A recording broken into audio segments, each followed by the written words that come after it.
নমস্কার, আদাব। Crime petrol দস্তাকে আপনাদের সবাইকে স্বাগত। আজ আমরা আপনাদের দেখাচ্ছি কার্পেন্টার হরিশ রাজপুতের খুনের রহস্যের কাহিনীর দ্বিতীয় তথা শেষ ভাগ। মুম্বাইয়ের যোগেশ্বরী এলাকার ভবানীনগর বস্তির হরিশ রাজপুত নামের এক কার্পেন্টারের কাছে 2012-র 11ই অক্টোবর রাত 9:30টার সময় কাজ সংক্রান্ত একটা ফোন আসে। হরিশ বেরোবার সময় তার স্ত্রীকে বলে যে বস্তিরই কারো ফোন এসেছিল আর কাজটা দেখেই সে আধ ঘন্টার মধ্যে বাড়িতে চলে আসবে। হরিশ যখন সেই ঠিকানায় পৌঁছয় তখন তার সঙ্গে কিছু দুর্ঘটনা ঘটে। রাত 11:30 বেজে যায় আর তার স্ত্রী রেখার দুশ্চিন্তা হতে থাকে। সে হরিশকে ফোন করে কিন্তু হরিশের ফোন সুইচ অফ বলে। হরিশকে যে ফোন করে ডেকেছিল সেই ব্যক্তির নাম্বার হরিশ খবরের কাগজে লিখেছিল। রেখা সেই নাম্বারেও ফোন করে কিন্তু সেই নাম্বারটাও বন্ধ বলছিল।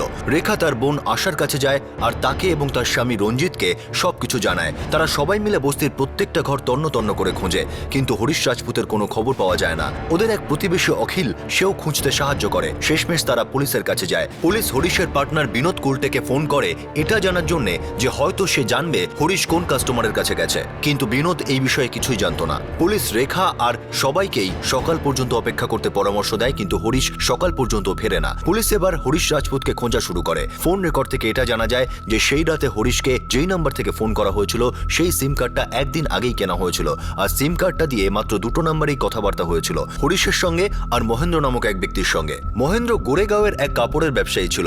তাকে জিজ্ঞাসাবাদের জন্য ডাকা হয়। মহেন্দ্র সেই নাম্বারটাকে চট করে চিনে ফেলে। সে জানায় যে এই নাম্বারটা দীনেশ শর্মা নামে এক ব্যক্তির, যাকে সে একদিন আগেই ভবানীনগরের বস্তির ঘরটা ভাড়া দিয়েছিল। পুলিশ মহেন্দ্রর থেকে দীনেশ শর্মার বিষয়ে বিস্তারিতভাবে জানতে চায় কিন্তু মহেন্দ্রের সঙ্গে দীনেশ শর্মার মাত্র একবারই দেখা হয়েছিল, যখন সে তার কাছে ডিপোজিট আর 1 মাসের ভাড়া অ্যাডভান্স দিতে এসেছিল আর মহেন্দ্র তাকে বাড়ির চাবি দিয়েছিল। সেই সময় দীনেশ শর্মার সঙ্গে এক সঙ্গীও ছিল। হরিশের পার্টনার বিনোদ কুলটেকে আরও একবার ডেকে পাঠানো হয়। পুলিশের সন্দেহ ছিল যে হরিশের নিখোঁজ হওয়ার পিছনে এর হাত থাকতে পারে কিন্তু বিনোদকে নির্দোষ পাওয়া যায়। হরিশের স্ত্রী রেখা, তার বোন আশা, তার স্বামী রঞ্জিত এবং প্রতিবেশী অখিলেশকে পুলিশের নজরদারিতে রাখা হয়। 3 দিন পরে 2012 14ই অক্টোবর গোরেগাঁও ইস্টের একটা খালে হরিশের লাশ উদ্ধার হয়। পোস্টমর্টেম রিপোর্ট অনুযায়ী গলা টিপে তাকে খুন করা হয়েছিল আর প্রায় 72 ঘন্টা আগে তার মৃত্যু হয়। রঞ্জিত পারমার বিনোদ কুলটেকে সন্দেহ করে কারণ হরিশের পার্টনার বিনোদ কুলটে ছাড়া হরিশের মৃত্যুতে আর কারো লাভ হওয়ার ছিল না। পুলিশ বিনোদকে ডেকে পাঠায়, আরও একবার তাকে জিজ্ঞাসাবাদ করে কিন্তু বিনোদের বক্তব্য ছিল হরিশের খুনের সঙ্গে তার কোনো লেনদেন নেই। পুলিশ এই মামলার কোনো দিশা খুঁজে পাচ্ছিল না। হরিশ রাজপুতের খুনের উদ্দেশ্যটা পরিষ্কার হচ্ছিল না তাদের কাছে। হরিশ একজন সাধারণ মোটামুটি কার্পেন্টার ছিল যার সাথে কারো কোনো শত্রুতা ছিল না, কিন্তু দীনেশ শর্মাকে এখনো পুলিশ ধরতে পারেনি। মহেন্দ্র তার ভবানীনগর বস্তির ঘরটাকে ভাড়া দেওয়ার জন্য যে ব্রোকারের সঙ্গে কথা বলেছিল পুলিশ সেই সব ব্রোকারদের সঙ্গেও কথা বলে কিন্তু কোনো তথ্য পাওয়া যায় না। শেষমেশ পুলিশ একটা সূত্র পায় যখন মোবাইল সার্ভিস প্রোভাইডারের ফোন আসে। তিনি পুলিশকে জানান যে দীনেশ শর্মা ওই সিম কার্ডটা কোথা থেকে নিয়েছিল যেটা থেকে হরিশকে ফোন করা হয়। এই প্ল্যান তো হরিশ রাজপুতের বাড়ির পাশেই করা হচ্ছিল। স্যার, এই বাড়িটা তো রঞ্জিত পারমারের। স্যার, আপনি আমার কথাটা শুনুন। স্যার, ছেড়ে দিন ওকে, স্যার, ছেড়ে দিন। কারণ সিম কার্ড কেনার সময় তোমার রেশন কার্ড দেওয়া হয়েছে, এখানে দীনেশ শর্মার নামটা ভুয়ো ভাবে দেওয়া হয়েছে। আমি কিচ্ছু জানি না, আর এসবের মধ্যে আমার রেশন কার্ড কি করে এলো আমি জানি না। হরিশ রাজপুতকে যেই সিম কার্ড থেকে কল করা হয়েছিল সেটা কেনার জন্য কাগজপত্র একটা সূত্র হিসাবে, আশার একটা কিরণ হিসাবে দেখা দেয় কিন্তু শেষমেশ সেটাও বেকার প্রমাণিত হয়। এই ষড়যন্ত্রের জাল যে বিছিয়েছিল সে রঞ্জিত বর্মার বলে মনে হচ্ছিল না, কারণ কেউই নিজের বিরুদ্ধে এত বড় প্রমাণ সামনে রাখবে না। এবার তারপর একটা প্রশ্ন হলো, হরিশ রাজপুতকে মারার জন্য কেউ এত বড় প্ল্যান কেন করবে? মনে হয় না রঞ্জিত পারমার এতে জড়িত। ছেড়ে দাও ওকে। স্যার,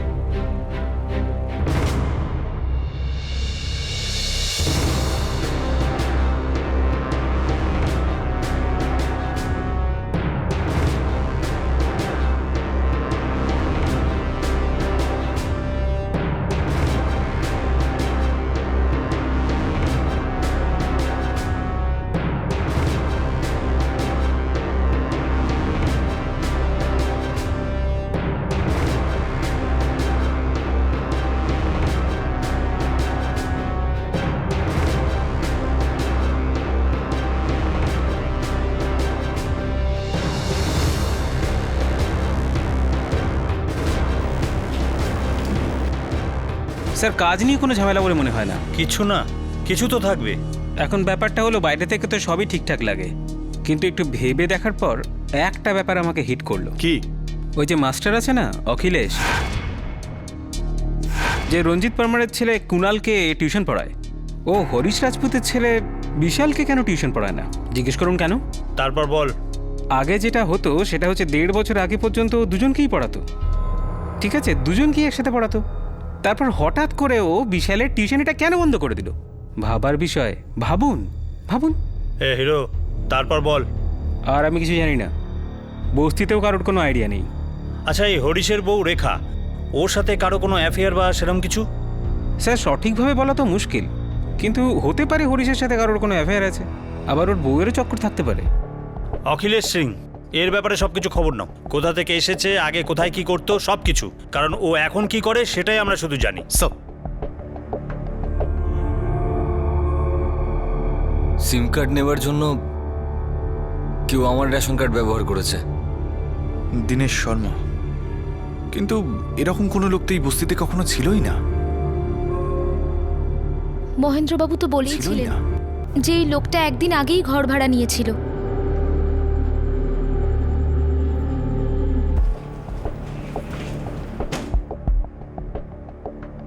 স্যার, এই অখিলেশ ভূপালের উমারিয়ার বাসিন্দা। 2011 তোর বিয়ে হয়েছিল। ওর স্ত্রী উমারিয়াতে ওর বাবা মায়ের সঙ্গেই থাকে।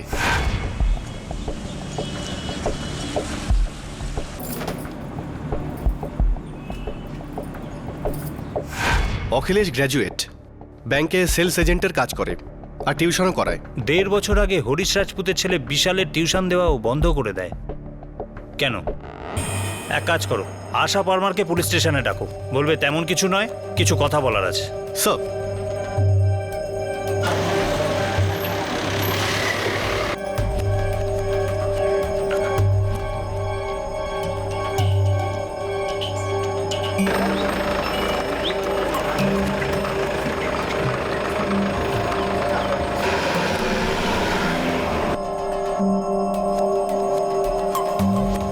আপনি বলতে পারবেন দীনেশ শর্মাকে? জানি না স্যার, এর আগে আমি এই নামটা কখনো শুনিনি। আচ্ছা, আপনি আর আপনার বোন রেখা রাজপুত অনেকদিন ধরেই একসাথে থাকছেন? হ্যাঁ, প্রায় 11 বছর। মানে বিশাল আর কুণালের জন্ম হওয়ার আগে থেকে? হ্যাঁ। আর এই অখিলেশ কতদিন ধরে বস্তিতে থাকছে? তাও ধরুন 4 বছর হলো। আচ্ছা, এমন কি কোনো কারণ থাকতে পারে যাতে অখিলেশ হরিশকে মারতে পারে? জানি না কি বলবো, কিন্তু আপনি এটা কেন জিজ্ঞেস করছেন? 1.5 বছর আগে অখিলেশ হরিশের বাড়িতে বিশাল আর কুণালকে পড়াতো, কিন্তু হঠাৎ হরিশ বিশালের টিউশন বন্ধ করে দেয় কেন? প্রথমে লেখো ratio of 15 seconds two 1 minute লেখো, ঠিক আছে? আর পরের প্রশ্নটা হলো যে 1 মিটার টু 60 সেকেন্ডস। 6 লেখো। আমি সত্যিই কিছু জানি না, কিন্তু হ্যাঁ, একদিন অখিলেশ হঠাৎ করেই বিশালকে পড়ানো বন্ধ করে দিলেন। উনি শুধু কুণালকেই পড়াতেন। এই ব্যাপারে আমি দিদিকে জিজ্ঞেস করেছিলাম, তো দিদি বলেছিল যে বিশালের টিউশনের দরকার নেই, ও নিজের পড়া নিজেই করতে পারে। দেখুন, সোজা কথায় জিজ্ঞেস করছি, সোজাসুজি উত্তর দেবেন। কখনো হরিশ আর অখিলেশের মধ্যে ঝগড়া হয়েছিল? আমি জানি না। আর রেখা আর অখিলেশের মধ্যে কিছু ছিল? আমি কি জানতে চাইছি তার মানে আপনি বুঝতে পারছেন তো? স্যার প্লিজ, আপনি আমার দিদির ব্যাপারে এরকম বলতে পারেন না। ঠিক আছে, আপনি আসতে পারেন। Thank you. আজ্ঞে। তুমি গিয়ে অখিলেশকে তুলে আনো, ও গিয়ে অখিলেশকে কিছু জানানোর আগেই। স্যার।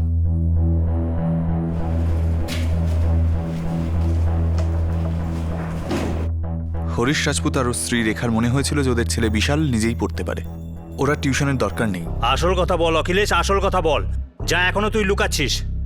স্যার, আমি কিচ্ছু লুকোচ্ছি না। স্যার, এটা হতে পারে যে ওরা হয়তো অ্যাফোর্ড করতে পারছিল না। হ্যাঁ, কিন্তু এরকমটা ওরা আমাকে বলেনি। ওখানে তুই 4 বছর ধরে থাকছিস। হরিশ রাজপুত খুব বড় মিস্ত্রি না হলেও খুব দুরবস্থাও ছিল না। প্রথমে তুই কুণালকে পড়াতে আরম্ভ করিস, তার সাথে তুই বিশালকেও পড়াতে আরম্ভ করলি। তারপর একদিন হঠাৎ তোকে বিশালের টিউশন বন্ধ করতে বলা হয় কেন? আপনি কি বলতে চাইছেন? তুই হরিশ রাজপুতকে মেরেছিস। এই ব্যাপারটার জন্য মেরে ফেলবো স্যার? আপনি কি বলছেন স্যার? স্যার, আমার জীবনে আমি সুখী, আমি বিবাহিত, আমার একটা সংসার আছে। আর সব থেকে বড় কথা হলো যে হরিশের সঙ্গে তো আমার কোনো শত্রুতা ছিল না। আশা পারমার, রেখা রাজপুতের বোন বলেছে তোর আর রেখার মধ্যে সম্পর্ক ছিল। তাই হরিশ বিশালের টিউশন বন্ধ করে দেয়।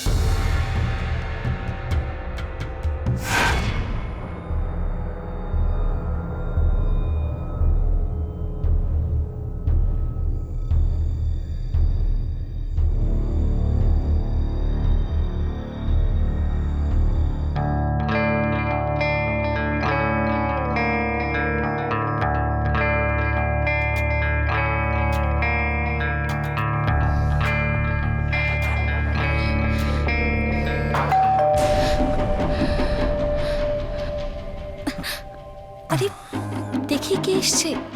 দু মিনিটে আসছি। ছাড়ো না অখিলেশ। তাড়াতাড়ি এসো। হ্যাঁ এবার ছাড়ো।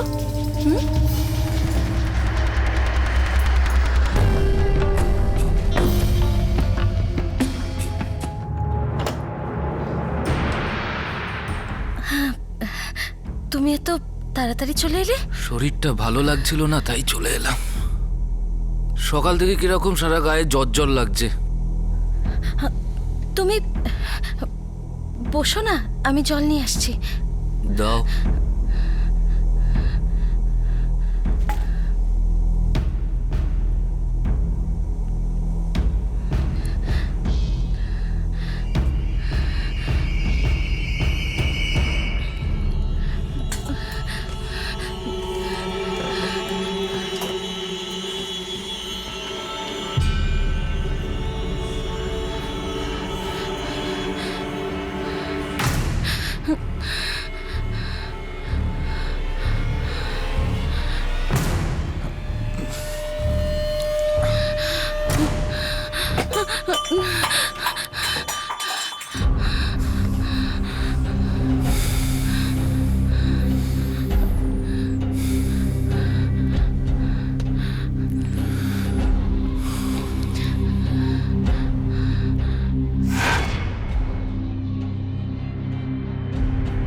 আমি সত্যি বলছি তো অখিলেশ?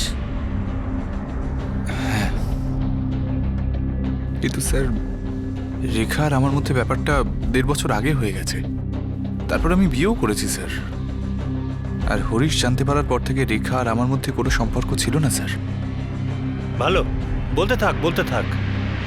আমি তো আন্দাজে ঢিল ছুঁড়েছিলাম, টেক্কা মেরেছিলাম। এবার তুই সত্যি কথা বলছিস। তোকে টিউশন থেকে বার করে দেওয়ার কারণটাই মাথায় ঢুকছিল না।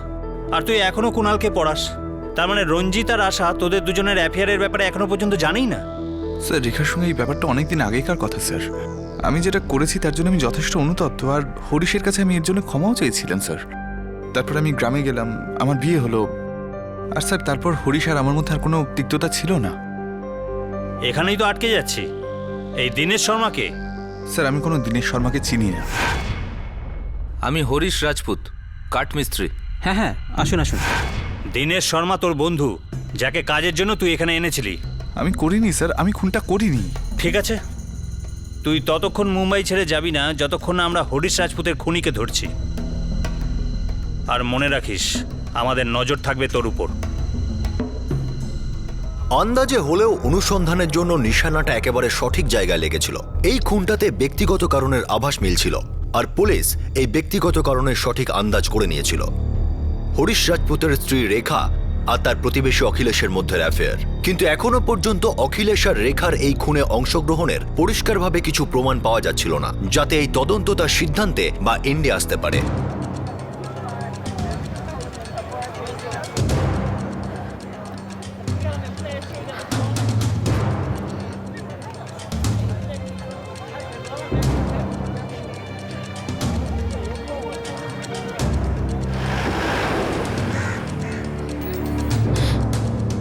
আমি জানি যে আমি ভুল করেছিলাম, কিন্তু আমি আমার স্বামীর খুন করতে পারি না।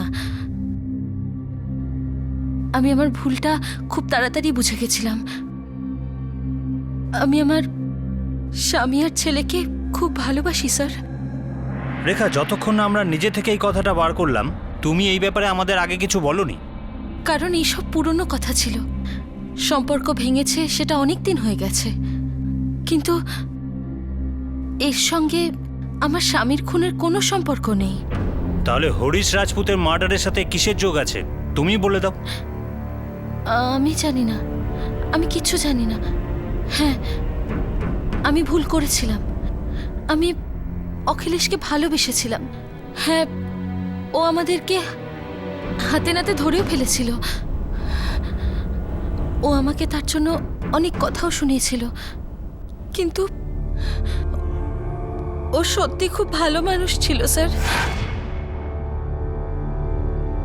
দেখো, আমি তোমাকে জোর করব না, তবু তুমি যেতে পারো। আমি কোনোদিন এটা ভাবিনি যে আমার ভালোবাসার এত খামতি থেকে যাবে, তার জন্য অন্যের দরকার পড়বে।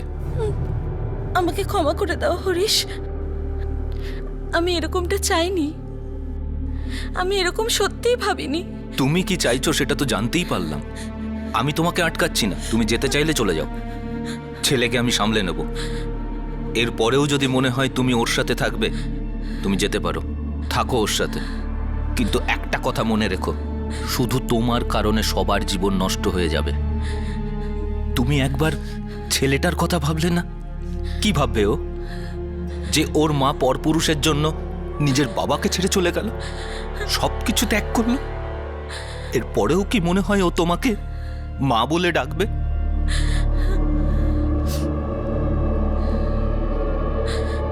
আর হ্যাঁ, আজকের পর যেন অখিলেশকে এই বাড়িতে আমি না দেখি। এত বোঝানোর পরেও যদি তুমি না বোঝো, যেতে পারো। ছেলের কথা অন্তত ভেবে দয়া করে তুমি আর এসব করো না। এরপরেও যদি দেখি এইসব হচ্ছে, নিজেও শেষ হব আর তোমাকেও। মনে রেখো।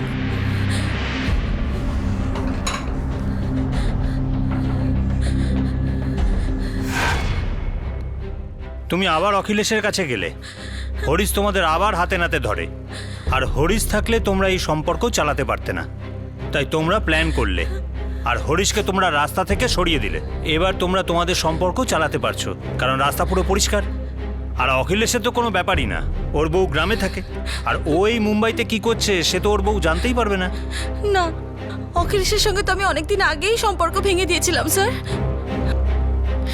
আমি আমার স্বামীকে মারিনি, আমি মারিনি আমার স্বামীকে। আমি সত্যি মারিনি আমার স্বামীকে স্যার, সত্যি মারিনি। আমি মারিনি আমার স্বামীকে। স্যার, অপরাধের আসল কারণ তো আমরা খুঁজে পেয়েছি, কিন্তু এখনো আমাদের কাছে পুরো ব্যাপারটা পরিষ্কার নয়। এদের দুজনের বিরুদ্ধে আমাদের কাছে একটাও প্রমাণ নেই। এমনকি কল রেকর্ডগুলো দেখলেও দীনেশের সঙ্গে রেখা বা অখিলেশের কোনো যোগসূত্র আছে কিনা সেটা এখনো আমরা খুঁজে পাইনি। আমরা তো তীর ছুঁড়েছি, কিন্তু সেটা সঠিক জায়গায় লেগেছে কি? একটা অতীতকে তো আমরা বার করেছি, কিন্তু হতে পারে এরকম আরও অতীত আছে, বা এরকমও হতে পারে যতটা আমরা ভাবছি তার থেকেও বেশি এই কেসের সাথে দীনেশ শর্মা জড়িত।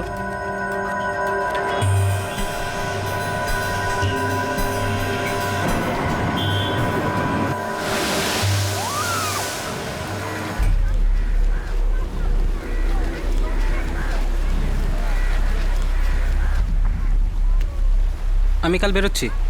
বিয়ে ডিসেম্বরে তো। কিন্তু আমি কোনো রিস্ক নিতে চাই না। পুলিশ খুঁজে বেড়াচ্ছে, আর আমি চাই না যে ওরা এই সমস্ত বুঝুক। তাহলে তোর কি মনে হয় আমারও পালানো উচিত? না, পুলিশ তোর কাছে কোনোদিনই পৌঁছতে পারবে না। হুম,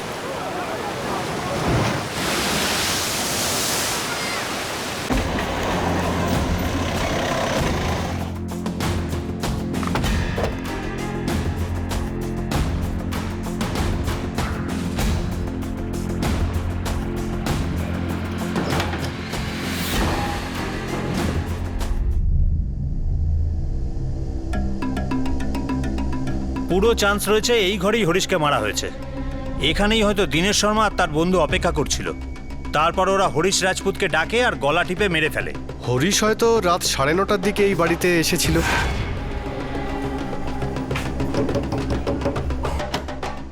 আমি হরিশ রাজপুত।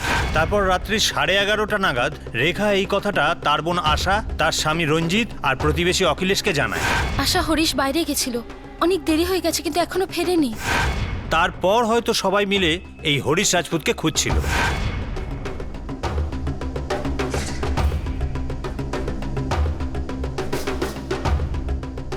স্যার, যদি এটা ধরে নিই যে রেখা আর অখিলেশ এর সঙ্গে যুক্ত, তাহলে ওরা এই বাড়িতে নিশ্চয়ই এসেছিল। আর দিনেশের সঙ্গে বডিটাকে পুকুরে ফেলে দিয়েছিল, তারপরে ফিরে এসে খোঁজার নাটক শুরু করেছিল। বডিকে পাচার করার জন্য কোনো না কোনো গাড়ি তো ব্যবহার করেছে, যার ব্যবস্থা ওরা আগে থেকেই করে রেখেছিল। হতে পারে ওরা মার্ডারের পরে কাউকে বলে গাড়িটা আনিয়েছিল। ওরা ওই রাতেই চান্স নিয়েছিল, হয়তো হরিশ রাজপুত কাজের বাহানায় আসতে পারে।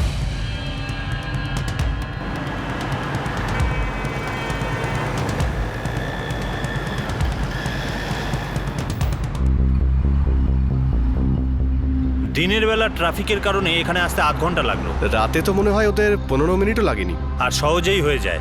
অখিলেশ আর রেখার কাছে মেসেজ যায় যে কাজটা হয়ে গেছে, আর ওরা মিথ্যে খোঁজাখুঁজি আরম্ভ করে। যদি এমনটা হয় তাহলে কোনো না কোনোভাবে কমিউনিকেট তো করেই ছিল। হরিশের সেলফোন আর দীনেশ শর্মা যে সিম কার্ডটা ব্যবহার করেছিল, দুটো নাম্বারই বন্ধ হওয়ার আগে লাস্ট লোকেশন বস্তি ছিল। তার মানে হলো এই মেসেজটাকে কমিউনিকেট করার জন্য কোনো সেলফোন ইউজ করা হয়েছিল। সব রেকর্ড বার করো। 2012-র 11ই অক্টোবরের রাতে বস্তি থেকে এই পর্যন্ত যত কল রাত 9:30 থেকে 11টার মধ্যে হয়েছে সব রেকর্ড বার করো। খুব বেশি কল হবেও না। সব রেখা আর অখিলেশের উপর সন্দেহ ছিল ঠিকই, কিন্তু তাদের এর মধ্যে যুক্ত থাকার কোনো প্রমাণ ছিল না। এদের সাথে ওই রহস্যময় দীনেশ শর্মারও যুক্ত থাকার কোনো যোগ ছিল না, যারা হরিশ রাজপুতকে খুন করার প্ল্যান রচনা করেছিল। পুলিশ এবার তাদের এই খুনের উদ্দেশ্যটা খুঁজে বার করার চেষ্টা করছিল।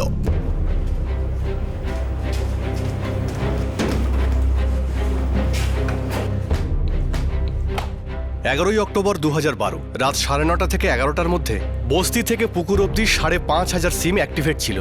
এর থেকে আমাদের এমন নাম্বার বার করতে হবে যার মুভমেন্ট বস্তি থেকে ওই পর্যন্ত ছিল। সব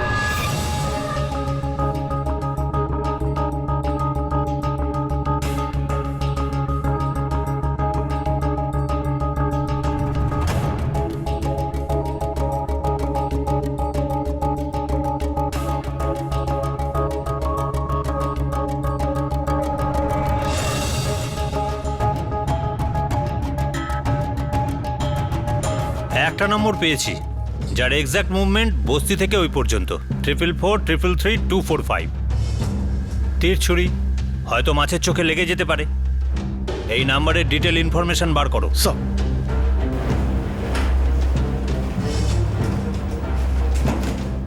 444-333-245। এই নাম্বারটা দামানের, কোনো রোহিত প্রকাশের। রোহিত প্রকাশ হতে পারে, এটাই দীনেশ শর্মার সেই অচেনা বন্ধু। সব ইন্টারেস্টিংলি রোহিত প্রকাশ এই নাম্বার থেকে ওই রাতে 10:05 এই নাম্বারে কল করা হয়েছিল, যেটা ওই সময় বস্তির মধ্যে ছিল। দারুণ ব্যাপার। এই নাম্বার 444-599-22 এটা ট্র্যাকিংয়ে দিয়ে দাও। হতে পারে এই লোকটাই আসল লোক যাকে আমরা এতক্ষণ ধরে খুঁজছি। স্যার, রোহিত প্রকাশের এই নাম্বারটা এই সময় ডিসকানেক্টেড আছে, কিন্তু আমার কাছেও দামনের ঠিকানা রয়েছে। গুড। সবার আগে তুমি এই দ্বিতীয় নাম্বারের লোকটার খোঁজ নাও। ঠিক আছে স্যার। স্যার 444-599-22 এটা প্রিপেড নাম্বার। আপনার সঙ্গে আগে যে সিম নিয়ে কথা হয়েছিল ওই সিমের সাথেই রজনী মোবাইল সার্ভিস থেকে এই সিমটাও নেওয়া হয়েছে।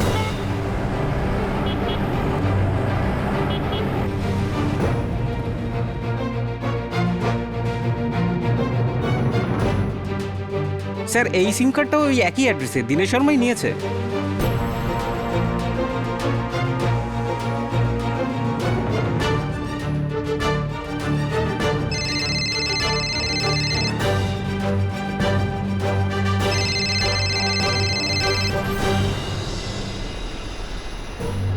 হ্যাঁ বলো। স্যার, এই দ্বিতীয় নাম্বারটাও দীনেশ শর্মার নামে নেওয়া হয়েছে, আর এটা রঞ্জিত পারমারের অ্যাড্রেস প্রুফেই নেওয়া হয়েছে। গ্রেট। তার মানে সব সূত্রই দীনেশ শর্মাকে ঘিরে রয়েছে, সব কিছুতেই। কিন্তু কেউ জানে না ও এখন আছে কোথায়, বা আদৌ আছে কি নেই। বা এটাও হতে পারে যে দীনেশ শর্মা শুধু একটা নাম, এই খুনের মাস্টার মাইন্ড আর খুনি হয়তো দুটোই আলাদা লোক। স্যার, আমার মনে হচ্ছে রহস্যের চাবিকাঠি যার কাছে রয়েছে তার নাম হলো রোহিত প্রকাশ। বেশ, তবে দামন চলো।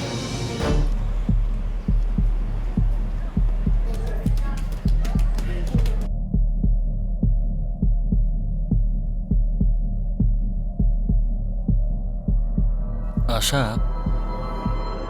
বলছি অখিলেশ আর রেখার ব্যাপারে তো আমি কিছু জানতামই না। তুমি জানতে কিছু? না, জামাইবাবুও কখনো কিছু বলেনি। আর দিদি আর অখিলেশ কেনই বা বলতে যাবে? আচ্ছা, কোথাও এমন কিছু নেই তো যেটা শুধু আমি জানি না, বা বা আমরা দুজন জানি না? তুমি কি বলতে চাইছো? না, কিছু না, থাকে।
তুমি কি মেরেছো হরিশকে?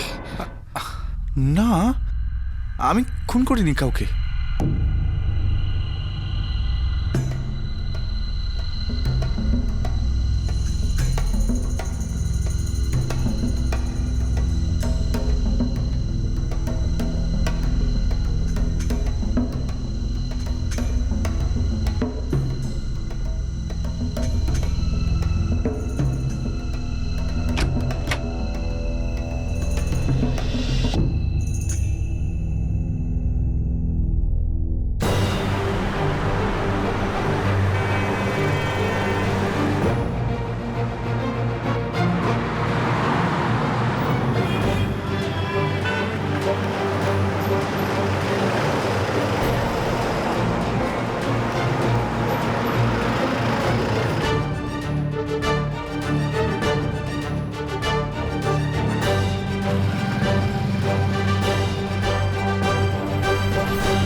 স্যার, G3 কল রেকর্ডস অনুযায়ী রোহিত প্রকাশের বাড়ি এটাই হবে।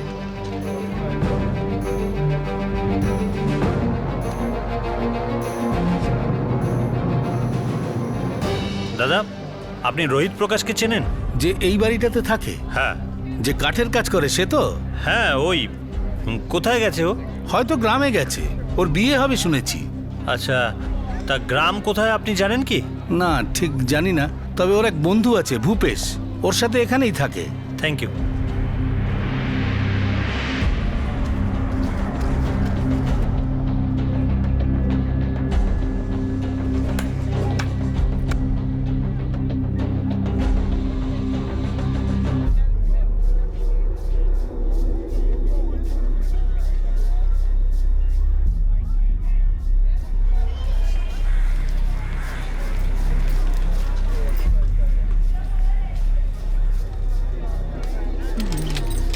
ভূপেশ, হ্যাঁ, রোহিতের সঙ্গে দেখা করতে চাই। কোথায় ও? রোহিত? কে রোহিত? আমি কোনো রোহিতকে চিনি না। এসব কি? এই, তার মানেই তুই রোহিতকে খুব ভালো করেই চিনিস। আমি সত্যি sir sir sir sir sir sir আমি বলছি। এবার নিশ্চয়ই তোর মনে পড়েছে যে রোহিত কে আর ও এখন কোথায় আছে। Sir sir sir sir sir, Rohit বিয়ে করতে গেছে স্যার। এই দীনেশ শর্মাকে আর এই রোহিত আর দীনেশের মধ্যে সম্পর্ক কি? Sir sir sir sir sir sir, আসলে দীনেশ শর্মা বলে কেউ নেই স্যার, রোহিতই দীনেশ শর্মা সেজেছিল। হ্যালো, হরিশদা, আপনি তো কই এলেন না? হ্যাঁ, কে বলছেন? দীনেশ শর্মা বলছি। সন্ধেবেলায় আপনার সাথে কথা হলো না কাজের জন্য? এখানেই আপনার বস্তিতে থাকি। গুড, আমরা ঠিকই ধরেছিলাম, এটা রোহিতই হবে। এবার শুধু এইটুকু বল, এই রোহিতটা কে, এখন আছে কোথায় আর ওর গ্রাম কোথায়? উমারিয়া, ভোপালের কাছে। স্যার, এই অখিলেশ ভূপালের উমারিয়ার বাসিন্দা। উমারিয়া? স্যার, এই অখিলেশ তো ওই গ্রামেরই বাসিন্দা। এবার সব সূত্র একটু একটু করে জুড়তে শুরু করেছে। শোনো, আমার মনে হচ্ছে তীরটা একদম সঠিক জায়গায় গিয়েই লাগবে।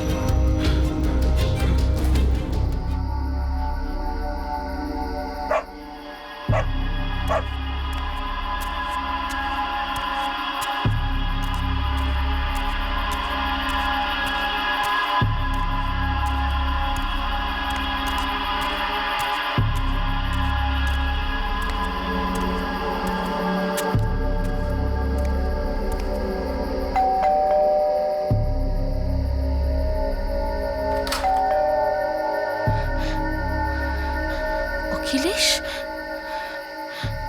কি চাই তোমার? রেখা, আমি সবসময় তোমাকেই চেয়েছি।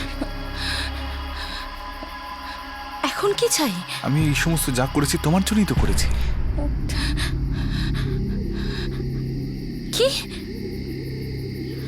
তুমি আমার স্বামীকে মেরেছো?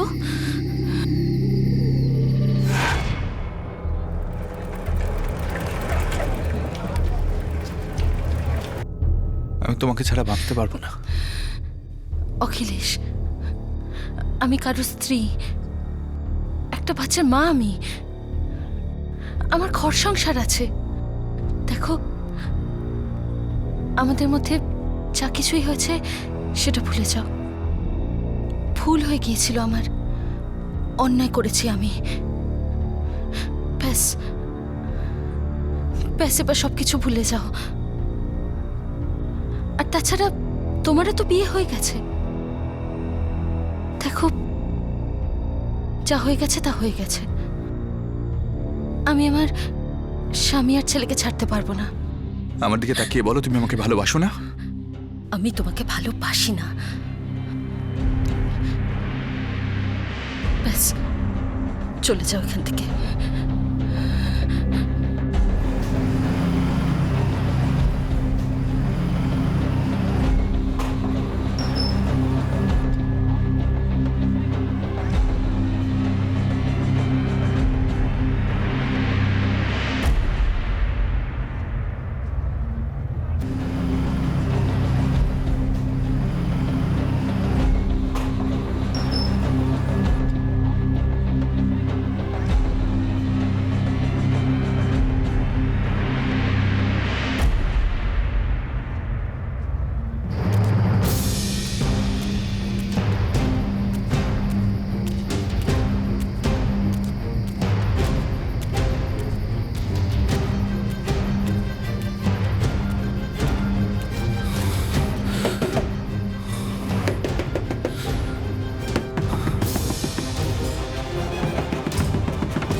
শালা মাস্টারের বাচ্চা, ছেলেদের পড়াস তো এইটুকু করতে নেই, হ্যাঁ?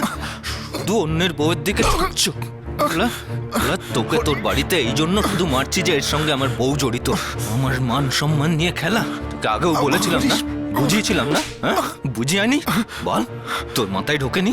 এরপরও যদি তুই আমার বউয়ের পেছনে ঘুরেছিস, তাহলে পুরো বস্তির সামনে তোকে মেরে তোর হাল খারাপ করে দেবো, বুঝেছিস? হারামজাদা। আর শোন, এরপর কিন্তু আর তোকে বোঝাবো না, ডাইরেক্ট পেটাবো, বুঝেছিস?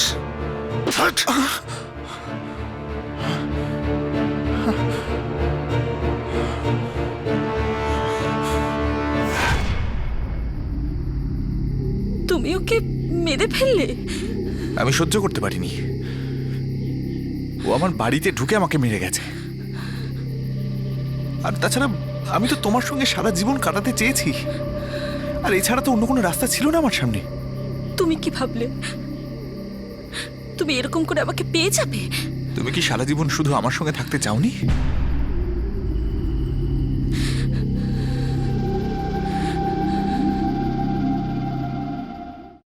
তুই কি ভেবেছিলি যে তুই কখনো ধরা পড়বি না? কি ভেবেছিলি যে হরিশকে মারলে ওর বউ তোর হয়ে যাবে? প্রতিশোধ নিতে চেয়েছিলাম আমি, আমার অপমানের উত্তর দিতে চেয়েছিলাম। আরে মাস্টার ছিলি, বাচ্চাদের যদি শিক্ষা দিতিস তো তোর সম্মান বজায় থাকতো। এতদিন বাচ্চাদের তুই যা শিখিয়েছিস তার থেকে তুই কিছু শিখেছিস? আমি রেখাকে বিয়ে করতে চেয়েছিলাম।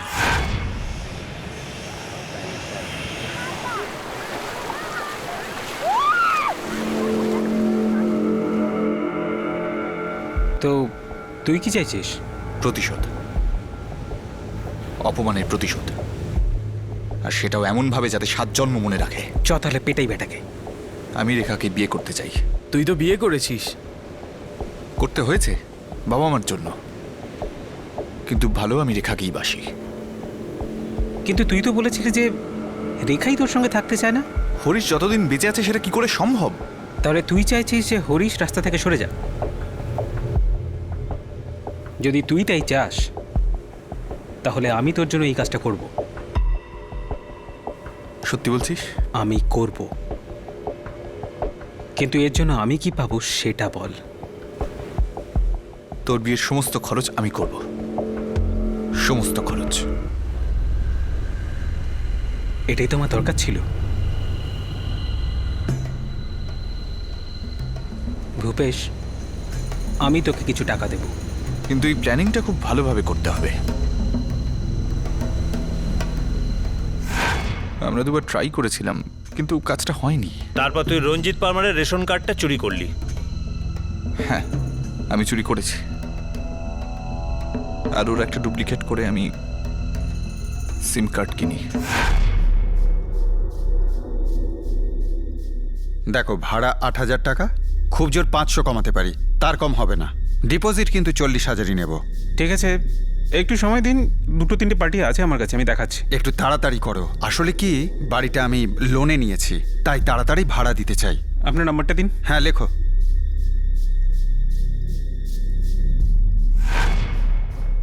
দীনেশ শর্মার নামে আমি সিম কার্ডটা পেয়ে যাই। তারপর রোহিত মহেন্দ্রকে ফোন করেছিল, আর ওই রাতে হরিশ রাজপুতকে ডেকে ওকে মেরে ফেলা হয়।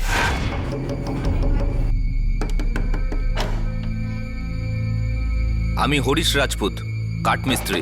হ্যাঁ হ্যাঁ, আসুন আসুন।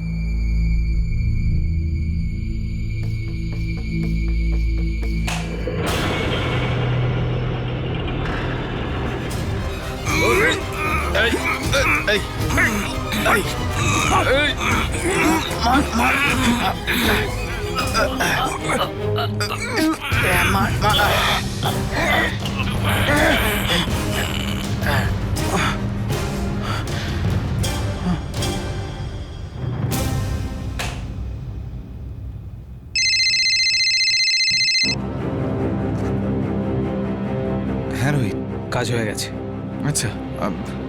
আচ্ছা তুই আগে ফোন থেকে সিমটা বার কর, ওকে? আর আমি এক্ষুনি আসছি ওখানে।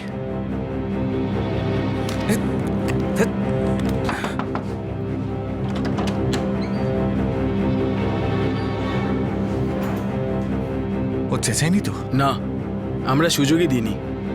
ঠিক আছে, তাহলে বেরোনো যাক। কিন্তু একে তো বাইকে নিয়ে যেতে হবে।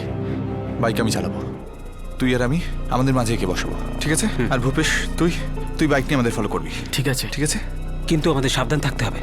চিন্তা করিস না, আমি বস্তির একটা গলি চিনি যেটা সোজা পুকুরের দিকে যাচ্ছে। আধ ঘন্টার মধ্যেই বেরোবো, ততক্ষণে রাস্তাও ফাঁকা হয়ে যাবে।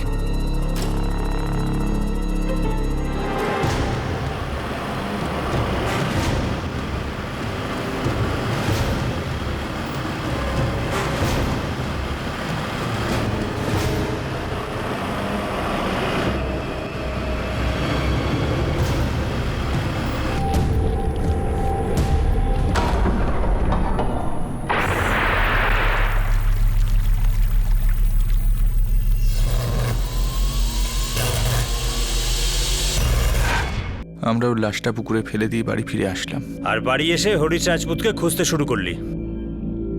ভেবে খারাপ লাগছে। কি ভেবেছিলি হরিশকে মেরে তুই তোর প্রতিশোধ নিয়ে নিবি? ওর বউয়ের ভালোবাসা তুই পেয়ে যাবি?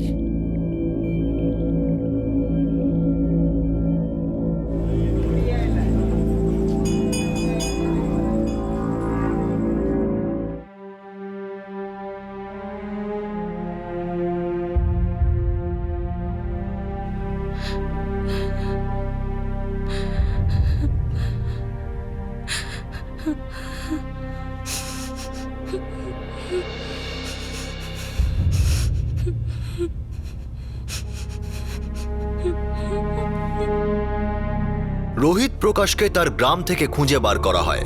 অখিলেশ, ভূপেশ আর রোহিত তিনজনই এখন জুডিশিয়াল কাস্টাডিতে আছে। পুলিশ চার্জশিট ফাইল করে ফেলেছে, আর শীঘ্রই এই কেসে শুনানি শুরু হবে।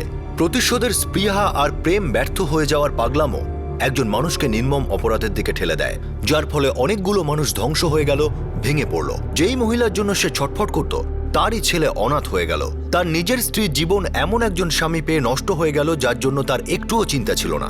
আপনি যখন চৌহদ্দি পেরিয়ে যান, তখন সীমার মধ্যে থাকা অসম্ভব হয়ে যায়। এমন নয় যে রাগ হওয়াটা অস্বাভাবিক, কারো প্রতি আকর্ষিত হওয়াটাও স্বাভাবিক, কিন্তু তার পরিণাম প্রায় সবাই জানে। পাগলামো, নেশা, প্যাশন এগুলো মানুষের স্বাভাবিক প্রবৃত্তি, কিন্তু এর ফলে যেই অপরাধগুলি হয় সেগুলো সাধারণত অনেক বড় পাশবিক চিহ্ন রেখে যায়। আপনাদের সাথে আবার দেখা হবে ক্রাইম পেট্রোল দাস থেকে আরও একটা নতুন কেস নিয়ে। ততক্ষণ নিজের খেয়াল রাখবেন, সুরক্ষিত থাকবেন, আর মনে রাখবেন, কারো প্রাণ নিয়ে আমরা আমাদের সমস্যার সমাধান করতে পারি না।